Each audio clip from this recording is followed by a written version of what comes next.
Knoxville Police are looking for witnesses who saw an attack on an officer with a hammer or some sort of blunt object.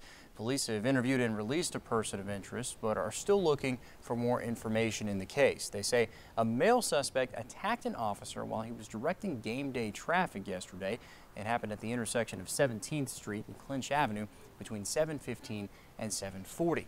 If you have any information, please call KPD. The 51-year-old officer is at UT Medical Center right now.